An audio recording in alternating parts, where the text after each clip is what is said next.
All right. So I'm gonna give people a little moment to come in and find us and all that good stuff. But regardless, I actually don't care how many people come in or not because I just want to today. I get to be a fan. So Yeah. I'm Charles, and I'm with my new friend, Miss Sierra Porter. Um, for what I know, she's a journalist, very outspoken, very smart person, and I was on Twitter, on X, being a fan about this movie Sinners, and it looks like she was one as well. And I just wanted to be in conversation with somebody about it. So before we start, before anybody watching this, if you have not seen it yet, this is a spoiler review. We are spoiling the hell out of this movie. But I wanted to just be able to be in conversation about it. But Miss Sierra, let me let you introduce yourself, and you can even go into introduce yourself first, and then we can talk about what we were expecting before we went to go see this movie. Absolutely. So, hi guys, my name is Sierra Porter. I worked formerly as a entertainment reporter. I decided to leave the business after giving almost 10 years of my life to it. And I'm on my own journey to launch my own media platform discussing mental health in the Black community. And I'm super excited to be here as a fan because I am a very big fan of Michael B. Jordan and Ryan Coogler. And I'm excited to be discussing the film with Charles. Yeah, and I am Charles. For those that don't know, I do a lot of studying and research around Black education, focusing on a lot of on Black boys. Written a few books, do a few talks. I run a national education nonprofit called Energy Converters, where we build agency and young people and do local research, and have my consultancy where my books and talks and all that stuff runs through. But no, none of that matter today because I'm just a fan, and I'm a fan of this movies now. Sierra, ladies first. You have the right of refusal, so you can kick it back or whatever. But what were you thinking? What were you expecting before you went in to see this movie? You know what? That's a good question. I don't know. I guess I kept my expectations extremely low, not because I don't think that Michael B. Jordan and Ryan Coogler do great work. I just didn't want to assume. So I kind of kept my mind open. I heard a couple of people say that it was like a horror film, or it was like more so a thriller. There was some jump scares. So I didn't really have too much expectations. I was just excited. I love the work that they do from Fruitville Station, from Black Panther. Like just every time Ryan Coogler and Michael B. Jordan come together, I know it's going to be great. So I just like, okay, whatever this is, I know it's going to be good. So I didn't really have too much expectations, but it did meet my expectations from what the work that I know that they can bring to the table. What about you?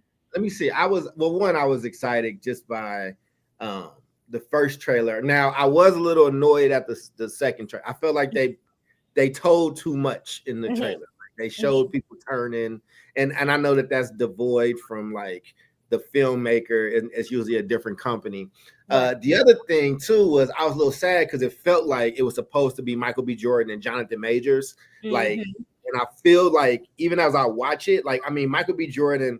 I know he gets a lot of criticism for his acting. I think he did an incredible. This is the best acting job I've ever. This was just an incredible acting job. Hmm. But I do wonder, like, still, even after seeing it, like how different it might have been had it been him and Jonathan Majors, because I do love the chemistry between Michael Hmm. B. Jordan and Jonathan Majors, and I'm really interested to see what Jonathan Majors can be in Ryan Coogler's hands. You know what I'm saying? Like you saw a little Absolutely. bit of Creed, but Michael B. Jordan directed that. I wanted to see what it would look like with those two, with Ryan uh doing it. But um, vampires.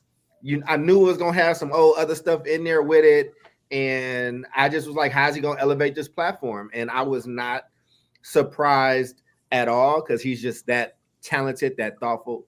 Sierra, I know I'm long-winded, but anybody that can sell a Kodak explanation of the different ways to watch the movie and have you like enthralled is just an incredible, just an incredible storyteller. And somebody who grew up in Oakland, he has a very thick Oakland accent mixed with like a slight Hmm. stutter. So Hmm. anybody that even with that and can still keep you that captivated is just a talent there. So let's just start with overall. what's your overall review of this movie? We can go into scenes and all that stuff later. You're the journalist, journalist. So I'm gonna have you take over the interview. I'm gonna go back a little bit because you mentioned a couple of things that I was like thinking about. So when you talked about the second trailer, I didn't get a chance to see the second trailer. However, I did see something on Twitter where they were talking about Ryan Coogler were possibly pitching this film for a very long time, and they finally kind of like, took a chance on it. So I feel like maybe them having that second trailer and it being like showing too much of the film was them trying to make sure we get our money back for the money that we put into the film. Gotcha. So that's just me looking at it from like a possibly financial logistics standpoint. To your second point, I do think it was supposed to be Jonathan Majors and Michael B. Jordan. I think that was the initial plan for them to have. However, with just the controversy surrounding Jonathan Majors and maybe people in the studio were worried like, oh, are we able to promote this movie with everything that's going on?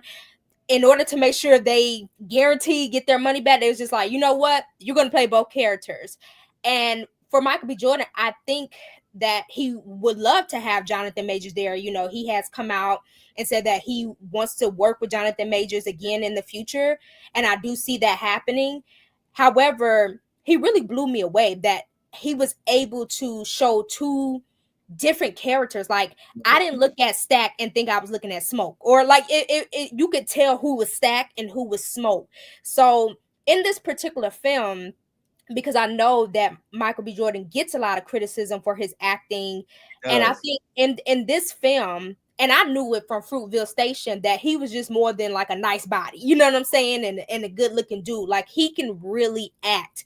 And I think he really took this role seriously. It was just like, I have to make people believe that they are looking at twins and not just Michael B. Jordan in one character. And I think he did that beautifully. I went to go see it in IMAX. I didn't know I was going to see it in IMAX. I just picked a movie theater because I was just like, I have to go see it opening day.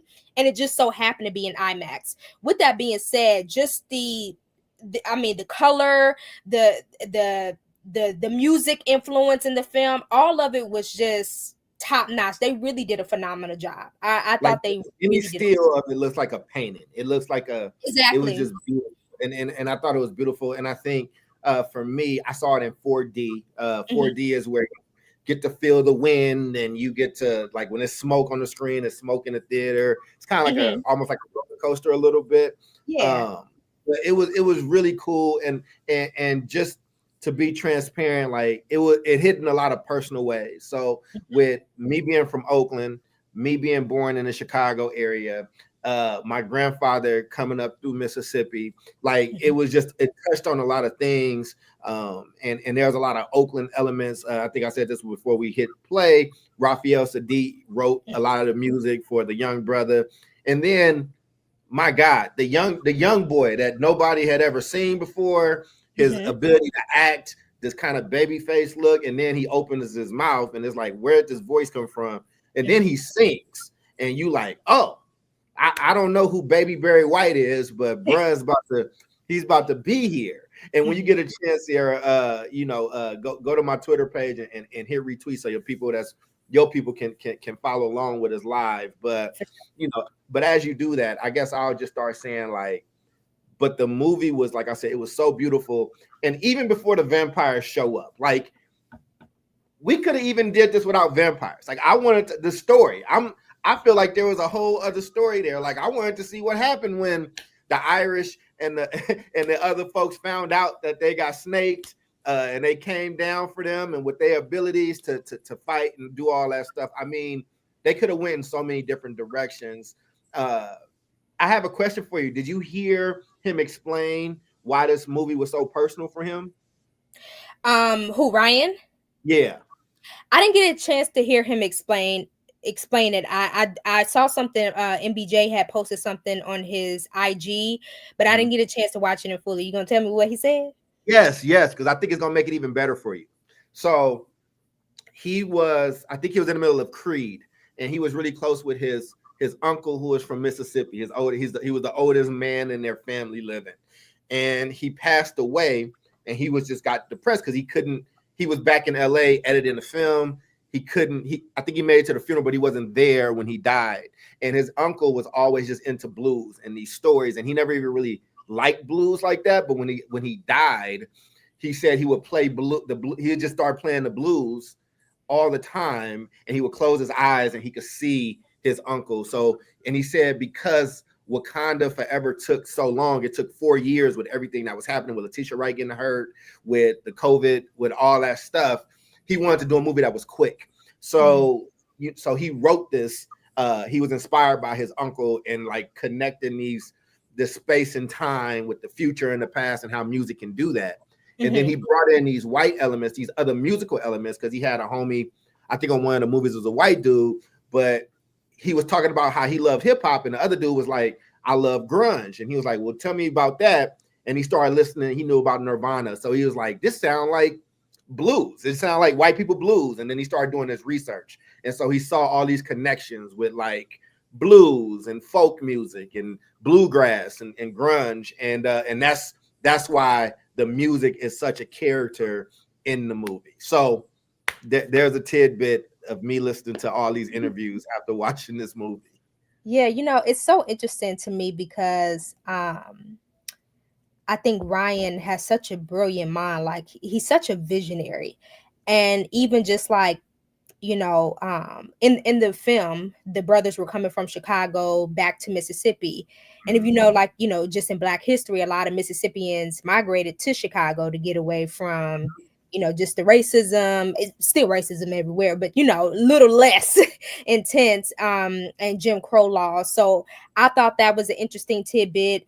I also paid attention to like the spiritual elements in the film. As a music journalist, like the music is more than just music. Entertainment is more than just entertainment. It's a lot of spiritual connections. So when you see these vampires, to me, it just symbolized like, okay, like you hear about certain things in the music industry and like, just like stay away from this because you don't want to get too deep into that. So looking at it from that lens and just like the spirituality of it and the religion aspect of it, you see a lot of different hidden gems in this film that really stood out to me.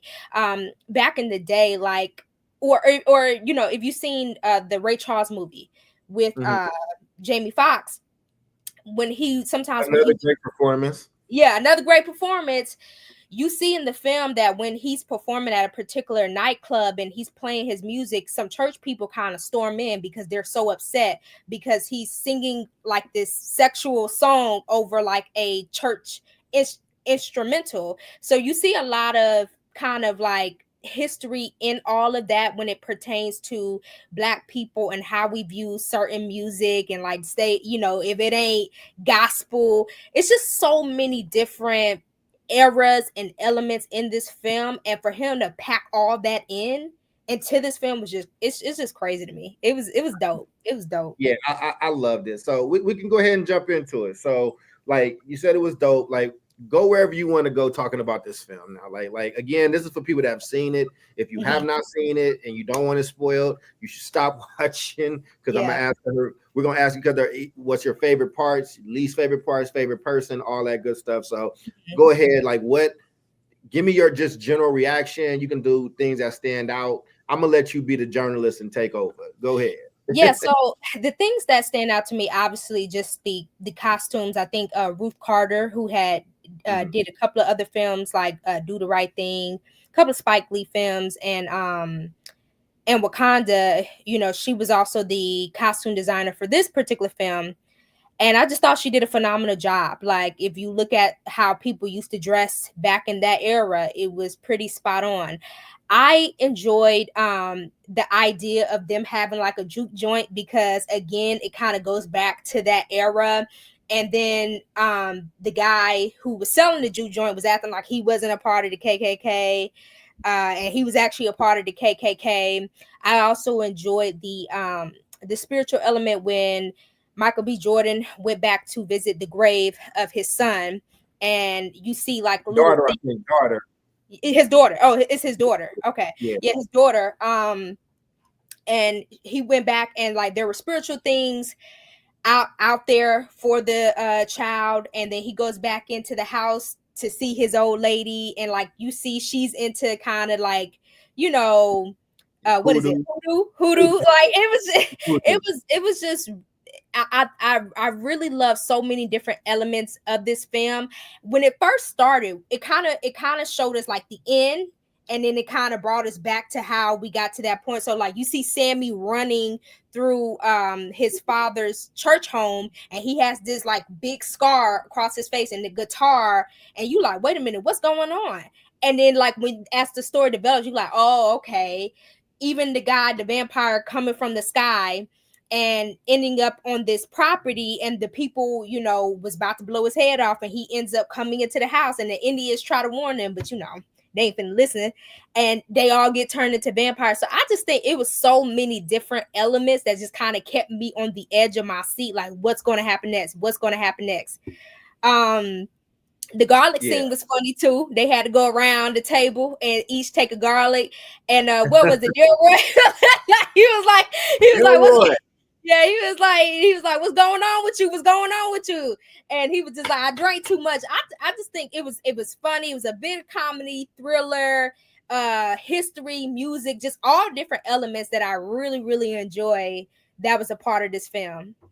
I loved all of that. I loved how smooth. I loved how clean they were. I loved that they introduced being somebody that lived in the Bay where there's a strong Chinese culture. And I remember hearing a lot about Chinese people being in the South during like those times and just the nuances, right? The way Ryan was able to tell a story without telling you the story of like, oh, they own, him and his wife and family own 2 general stores. The black one is on one side of the street, the white one's on the other. And the daughter's job is to kind of go back and forth, keep that and hold that. I thought that was really cool. I think the other things that I liked everything you talked about. Like I said, I love the outfits. I mean, Ruth Carter is just, she's dope. Like if I'm not somebody that notices clothes, so noticing the clothes was like really cool. Like you said, falling into Smoke and Stack and like them really having their own agency and being able to see them. And then And Ryan Coogler has this really good ability to humanize villains. And like when you watch it, like I've never seen a movie with vampires where they made a truly compelling case. Like the case was really compelling. And my favorite scene, one of my favorite scenes that will go, I think, unsung, was when he had to kill his baby mom, his baby mama. Like I mix up Smoke and Stack of who was with who, but the one that was with the sister, and she made him promise to kill her before she turned. And his brother and Haley Steinfeld's character were genuinely sad. Like they genuinely wanted them to come over to that side so they could all be together. And I think that was like I think that was a subtle thing because both the brothers got their happy ending, and it's like you got the happy end, like them showing up at the end. I thought was just super dope. I thought it was incredible. And here's the other thing that I think is funny, and I've not seen anybody say, don't no woman in this movie love their husband. Everybody was cheating on their husband in this movie. Yeah, that's for sure. Yeah, because who was it? Haley Steinfeld who played Mary. Yeah, she was married, and then Pearline was married. Pearline was married. Like infidelity was not a thing in this movie. But also even the Chinese couple's relationship, right? Like I do have one gripe, and I'll come to that gripe because I liked her character, but I thought she was mad reckless. Like if you want to go get him, go do that. I don't know why you inviting him in here. Like we can keep a home base. If you want to go fight, go outside. Yeah.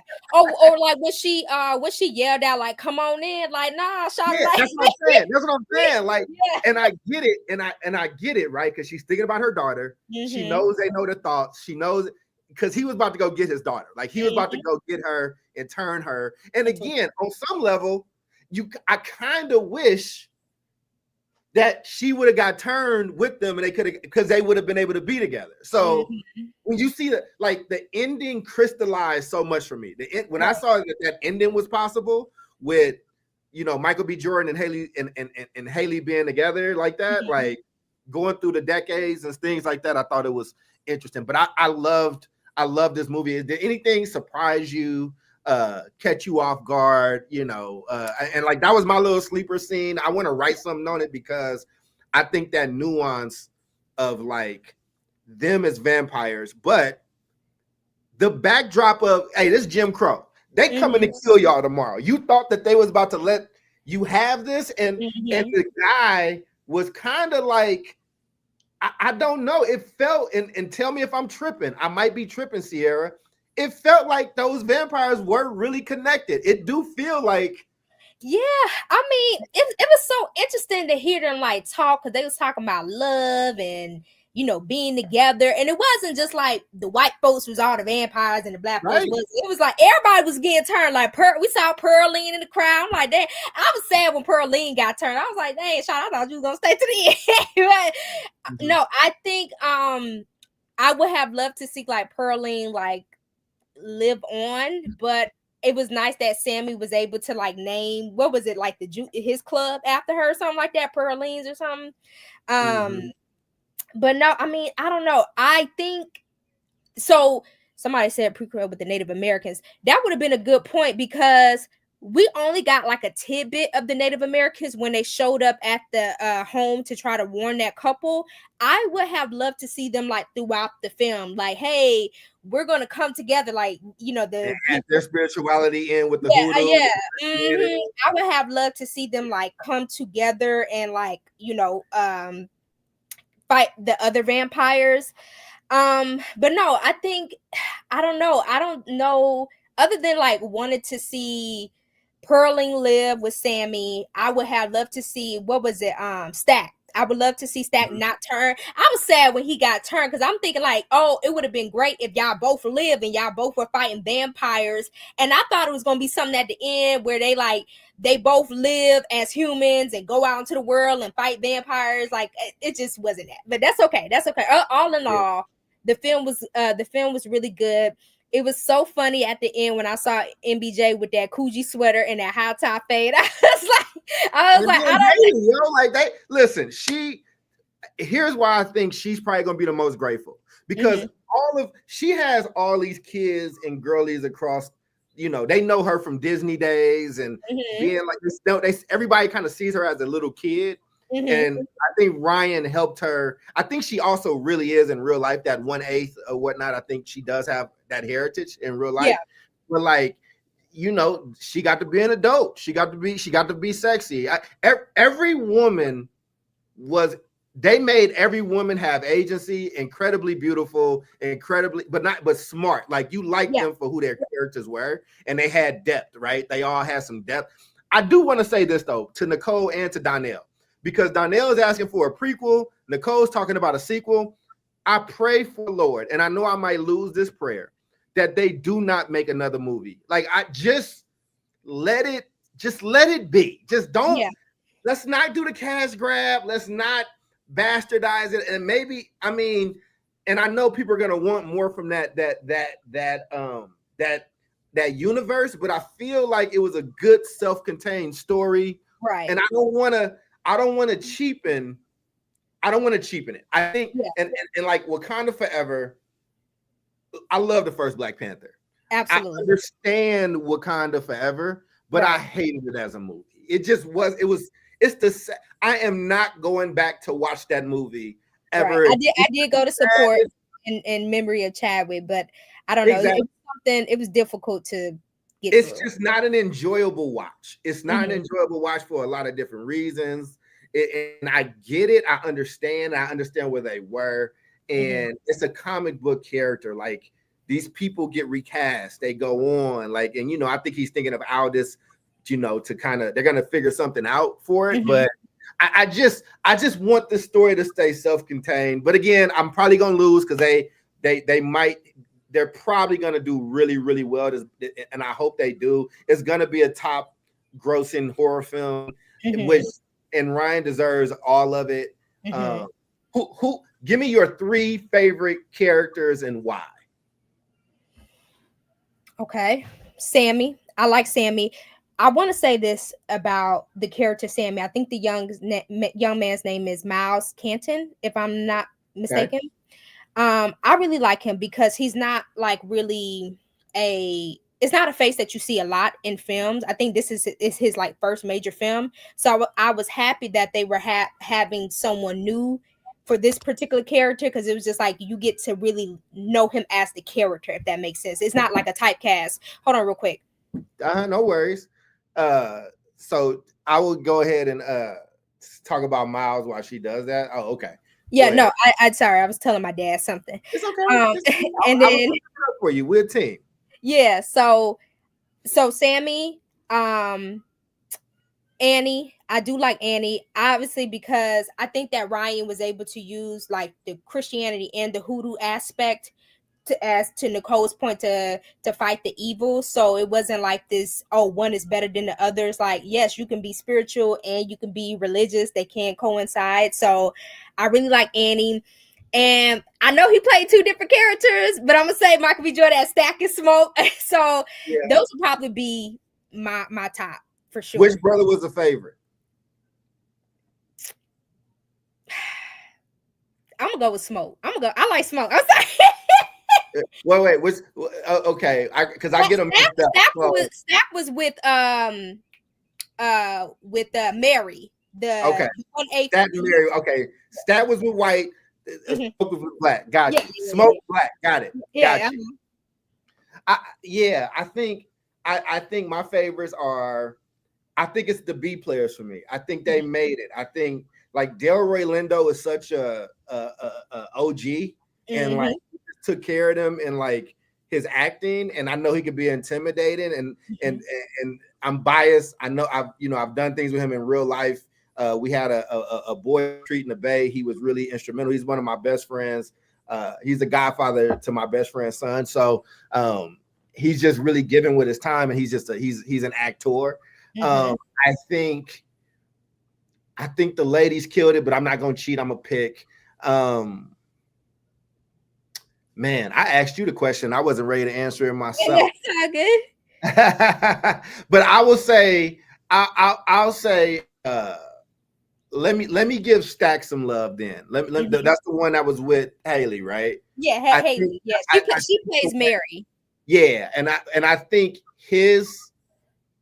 I love, you know what? I'm gonna just go those two, and because of how they took care of their cousin, it reminds me of like some of my older cousins at certain times and how proud of him they were. How Stack, the one that ended up with Mary, told him like these lies to like he like wanted to keep him positive. He wanted that guitar to mean more. Like they did little things and told him what they needed to say. But also when Stack was like, "Hey, bro," like the other one when he was like, when Smoke was like, "Nah, you can't do what we do. Like you're not gonna do this because there is no such thing as a happy musician. Like don't try to live this life. I'm telling you."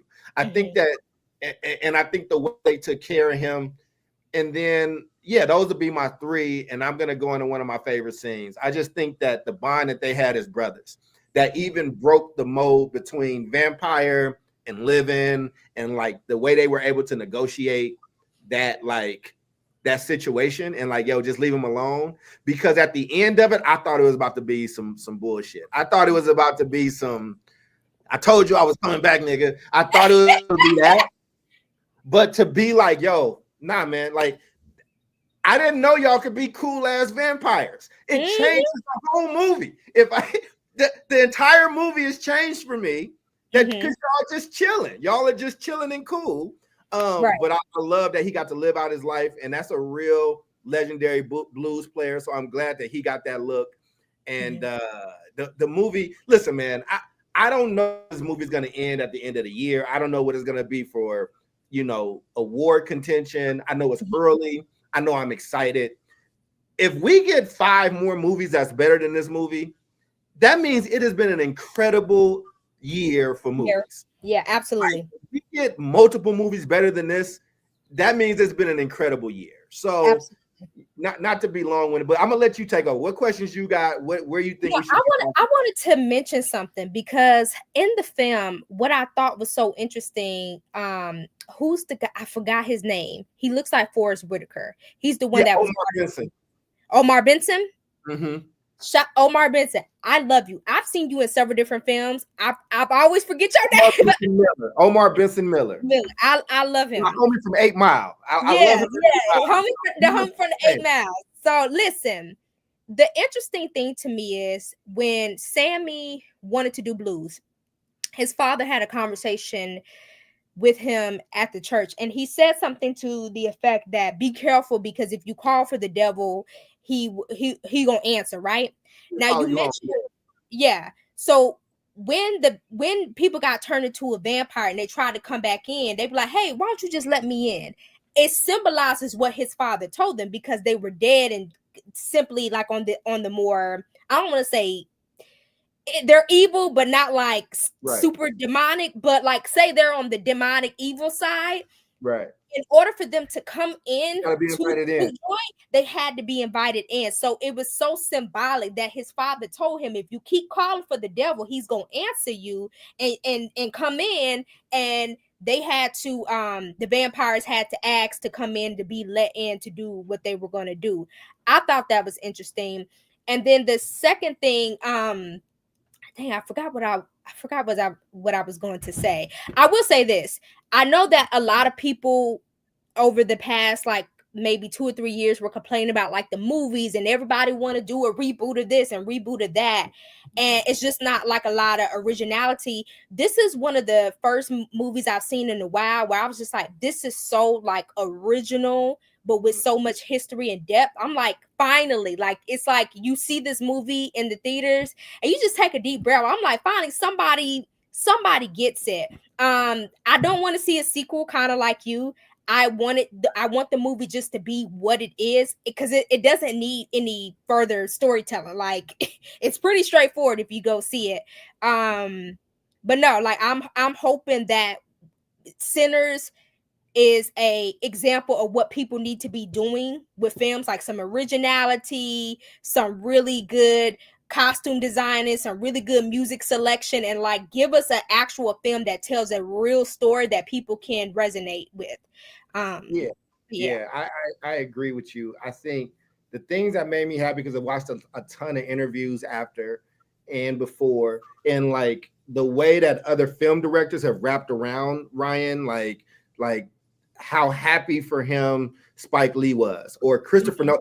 I don't know if you noticed in the credits, Christopher Nolan is like the first special thank you, because Christopher Nolan put him on game about how to use the film, how he did, like how he filmed certain things, and like they got to nerd out. And just also these duos, the duos of like Spike and Denzel, or like Marty and like oh my God, why am I just blanking out now? Not Al Pacino, but Robert De Niro, like Robert De Niro and Marty, like, and just him and Ryan and Michael B. Jordan. I like that. I like this kind of Eric B. Rakim like flavors that these people have, and they always, and you know, you kind of see it too with like Leonardo DiCaprio and do a lot together now. So I like that. I like seeing those people come together, and like nobody was hating on him. Like they all were like, we got you. Like like this is a beautiful movie. And I think he was, and this is honestly too, I will say this, and I'm not trying to start controversy, because I hate when Marvel or Disney or big companies do the forced like diversity stuff. Like I hate when it's forced. I hate when it's just like take a white character, make them black. I think you do it authentically, where like you had natives represented, you had Chinese, you had Irish. Like I think like that Irish part was kind of deep. Like, you know what I'm saying? I think that like these stories, you know what I'm saying, was like really cool. And then that fusion of, now I know this was controversial because some people loved it and some people hated it, and I can make a case both ways when they did like the surrealist music video scene with all the, and you start transposing through time. I've seen some people praise it and love it, but I also have seen people be like, that took me out the movie. Like it's just it took me out. But I get why he did it. And Ryan is just a very thoughtful writer and person that executed. I think something else took that pen from him and like guided him, and that's a blessing, man. And if we never get another good Ryan Coogler movie, I mean, this young man has had just a stellar career. Just it's beautiful. It's been a beautiful career. Yeah. No, to your point, I think that the beauty of him having those different scenes of like the different eras, like during the music part, just shows that Black people and like blues transcends through so many different genres. So we saw like, going through different eras all the way into like hip hop in the 80s and so on and so forth. So I think it just showed that our 2025, there was a twerking scene. They came. Yeah, there was a twerking scene. Like, I think that it just shows that no matter what, for Black people and music, we had a foundation. Like blues just goes through so many different genres and eras of music that is going to last for many different generations to come. So I really enjoy that. And to your point, like if we never get another Ryan Coogler movie, which I think we will, but if we never do, I know we will. I'm just saying in general, like you know. I do think he did a phenomenal job with this film, and I'm so happy that they both got a lot of love and positive feedback for this film. I think that Michael B. Jordan and Ryan Coogler do really well with like kind of feeding off each other and like, being able to, Ryan Coogler is able to bring his vision to life through Michael when they work together. And I really enjoy that. And I see them growing stronger as a duo. Like if they do another film together, I just see it just getting better and better and better through time. So yeah, I think it was great. I think it was a phenomenal film. And I'm excited to see what these two do in the future for sure. Yeah, I am too, man. I'm still like, even the event where I like the way the two brothers was different, and I understood where both of them were coming from. I do understand where Stack was coming from, though. Like, we got to make some money. This wooden nickel shit ain't gonna work. Like, and we gonna be if we gonna be out of money soon if we don't like figure this part out. And Absolutely. So the way that worked out, and for her to go out and try to like try to use her white passing to like see if they could kind of come in and pay. And I just think it was interesting, and I really liked the part. Like I was like them when I saw it, they had the hive mind thing, and they broke down that the Klan was coming tomorrow. Like like when they broke that down, and then you saw all the people having fun and just kind of together. I just thought it was interesting, man. Now, Chinese sister, like I get it. Like she was with it. She was with the shits. Like she was with it. But you ain't gotta take us all with you, boo. Like I just don't like. Yeah, you could tell she got very emotional. She lost her husband. She was trying to protect the last thing. I get it. Yeah, I get it. Yeah. Listen, I'm gonna keep it a band with you. Even when she was like, "Yo, get the car," because we didn't sign up. We was supposed to bring some fish and a sign. Like it's time for us to go. Black people getting shot. We gotta go. And so but even the way she died with her husband, staking him, freeing him, and like burning up with them together to like save her daughter. And again, Nicole had mentioned this in the comments, but like that little girl acted her ass off. Like that, the little girl said very few words, but it was like, does she know what's about to happen? Like, is this little girl like? You can tell she was very intuitive. Yeah, she was very intuitive. Yeah, I just thought it was incredible. Let's see what else can we? I think we've talked up and down. I know that there's gonna be things that we probably miss, messaging that we probably subtle messaging that we probably didn't get. Like, I think here's one of the subtle messages that it's a hot take. Maybe people disagree because everything Ryan does is a metaphor. I think that was his commentary on integration. When you when you invite them in, your shit just gets gentrified.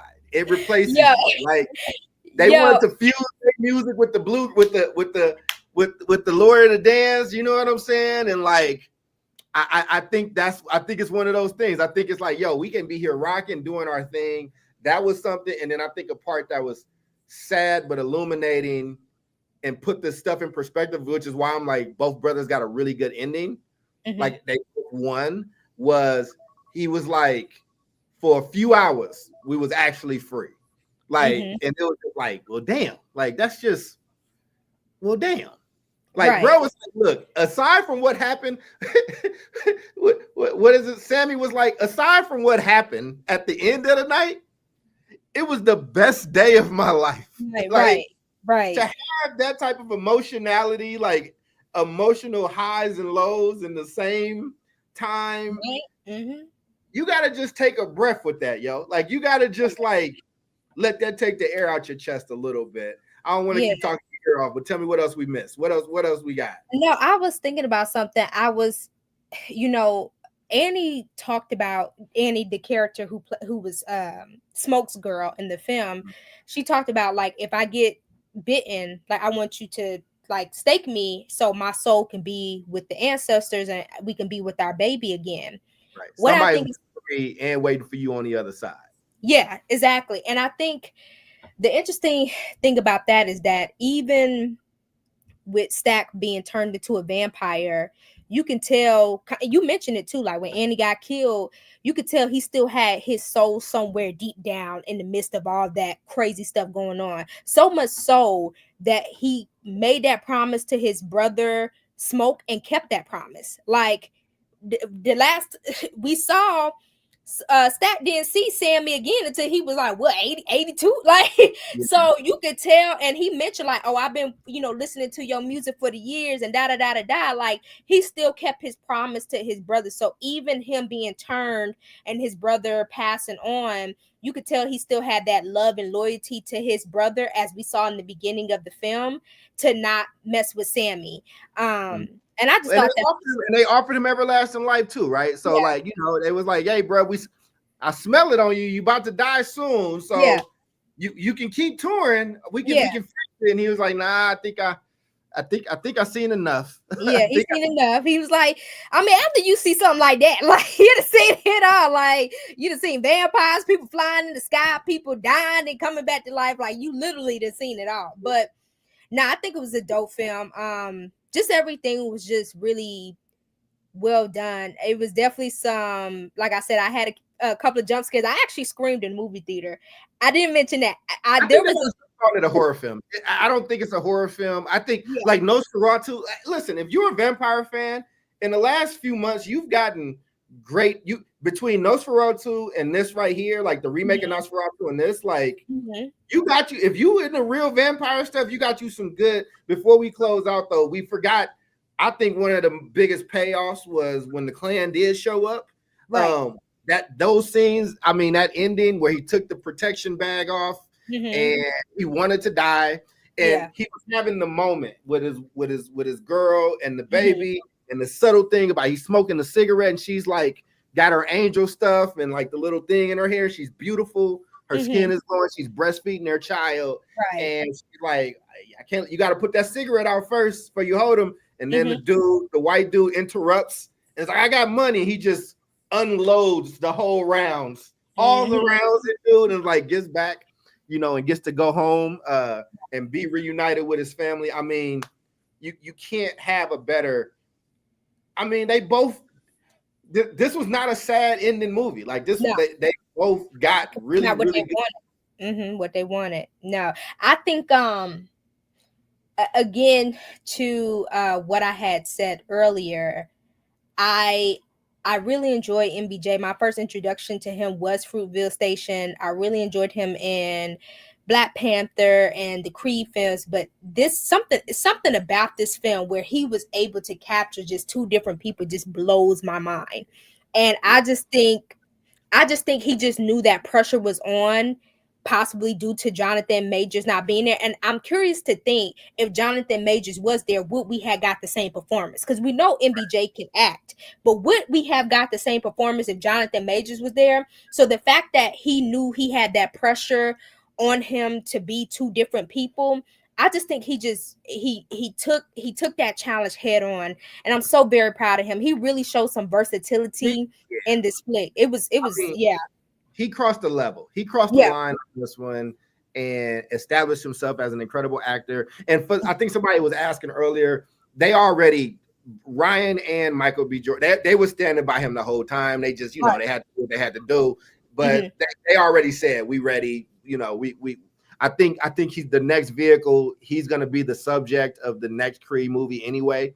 It's going to be Jonathan Majors. And Jonathan Majors has had an incredible, his own tour de force acting performance in Magazine Dreams. So, Right. I mean, I'm glad that we're kind of getting, that we getting back to that and kind of not dealing in this foolishness, man. I think that and it's just good to see three brothers that really just hold each other down and got each other's back. And it's just like, we do what we do. Like we're not worried about it. And I also think that Ryan is so confident in who he is, and he's so confident in our stories that he doesn't have a problem like passing the rock around. Like even with the white evil vampire dude, I think he gave him some depth. And like Ryan is really good with villains. Like he is really, whether it's Killmonger, whether it's the Russian, like, in Creed, like really showing what he's going through. He has a way of humanizing them. Like, it's like, okay, I know you're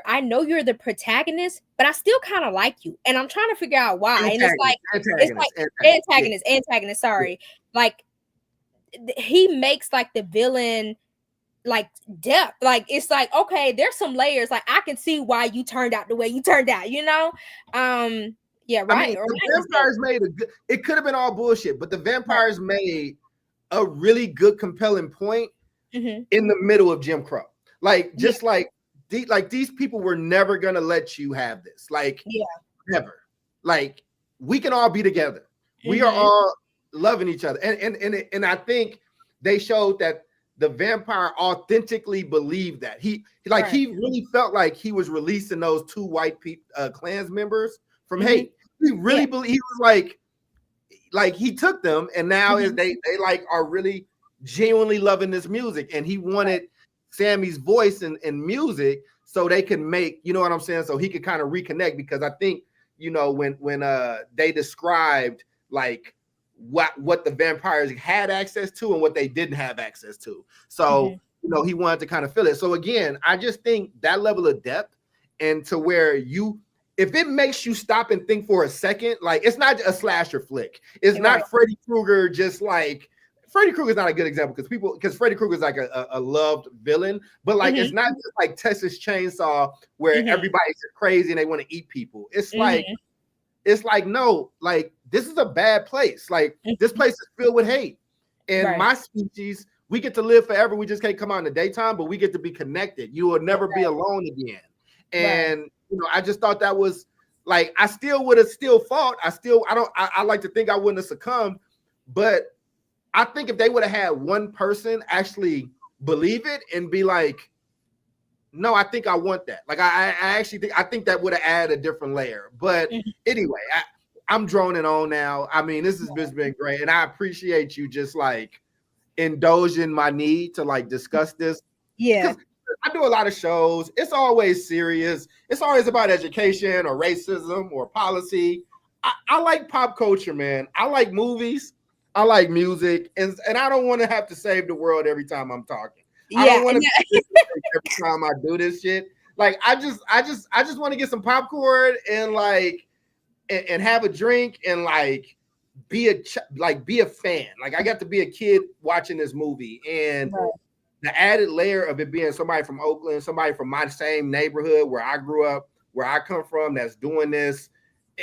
I just, and then connecting with my grandfather, like I said, came up through Mississippi into Chicago, and then some of my family ended up on the West Coast in the Bay Area. Like it's the same pattern, that we all have this connected.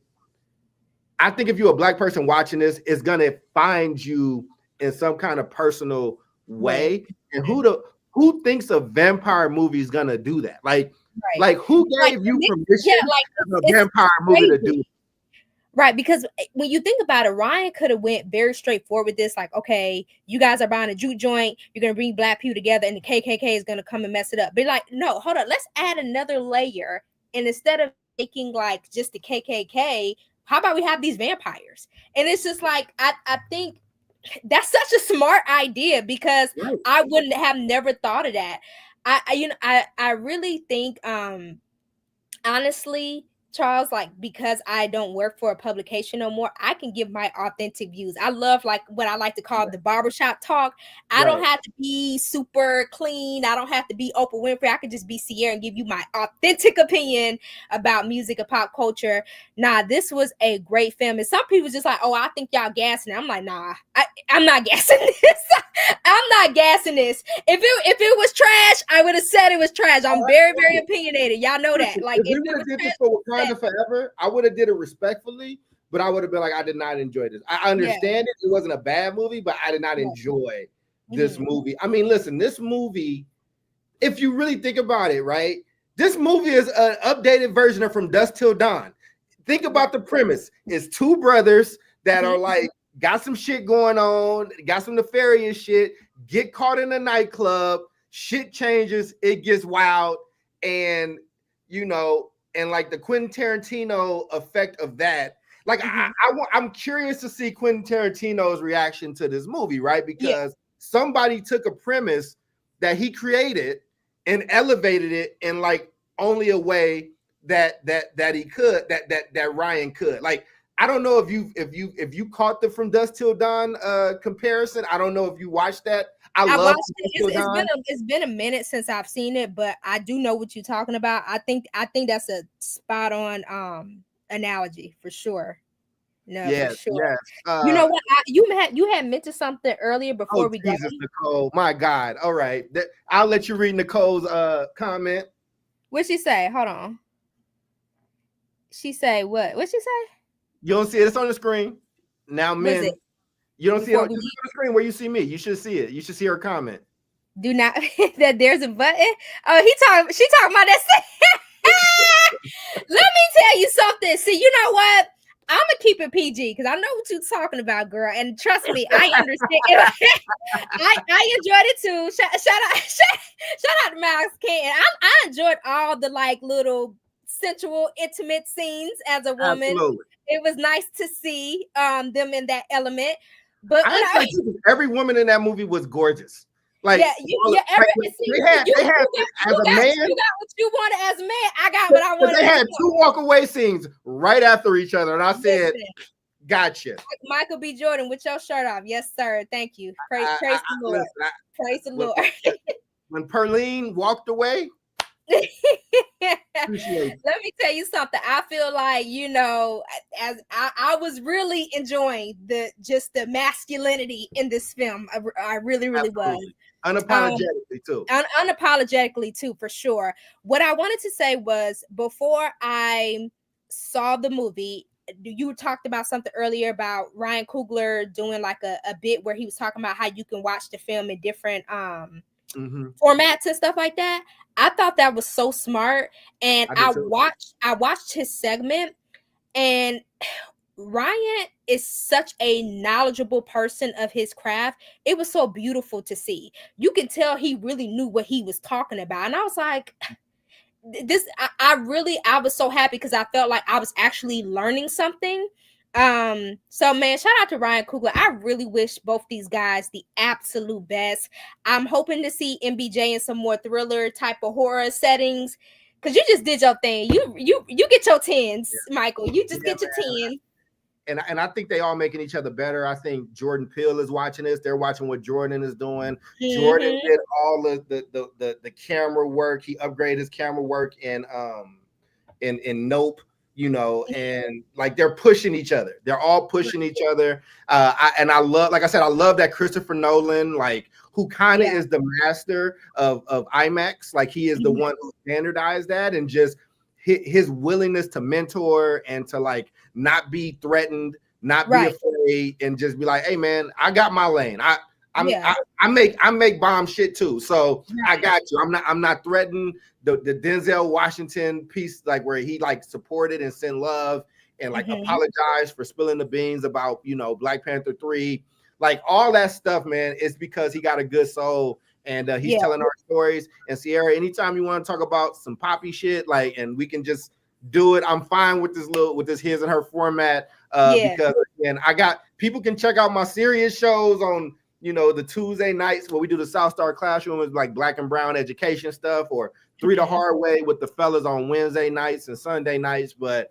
this, I just wanted something light. I wanted something that wasn't super heavy. I didn't want to talk about Trump or Republicans and Democrats. I just wanted to just watch a movie. I just wanted to watch a movie and talk shit with friends and build new ones. So I hope this relationship between us continues to blossom. I think you are incredibly smart. Please share some of your writings so we can all check you out. Like, where can we go read your stuff? And let these people know, man, because I think you got some new fans here. Oh, thank you. I really appreciate. First of all, thanks for like 65. We got about 65 or so people in live with us right now. So okay, awesome. Hey, everybody. I'm super excited to be here. Thanks, Charles, for letting me come on your platform. It's a great conversation for us to just kind of go back and forth, just be free and talk about this film. Again, my name is Sierra Porter. I am launching a mental health media platform March 2026 for World Bipolar Month. So stay on the lookout. You can follow me on X, Twitter, whatever, at Sierra A P95. And yeah, stay tuned on what I have coming forth. And Charles, anytime you want to just come and just be free and talk about things, music, pop culture, just send me a DM. It ain't nothing, it ain't no pressure. It ain't no pressure. I will. And if you need me to submit an article for your platform, I absolutely will. I know what it's like to try to build something from nothing, and getting guest writers helps out with that a lot. And whenever you write something, tag me and I'll make sure that I share it. For those out there, I'm Charles. You can find my writing on Substack. You can come here, find my shows. I'm all over, man. I ain't got nothing to sell. I will be writing another book soon. I just gotta, get that going. I'm in Oklahoma City, just to let these people know. I was being honored by the Congressional Black Caucus here for my work and research studying, Black education, Black boys. Yeah, and it was just really cool having those conversations. So, I got to steal some time, and I watched it here in Oklahoma City, and then went to Tulsa today and just watched that movie, and then stood in the middle of Black Wall Street. And it's very sobering because it could have been set there too, which would have been wild. But anyway, man, Sarah, you are a blessing. And for Sierra, I'm Dr. Cole, and we will see you all next time. Sierra, you don't have to push the button just yet. I will get us out, but I want to thank you off camera as well. Y'all have a good night. Peace out.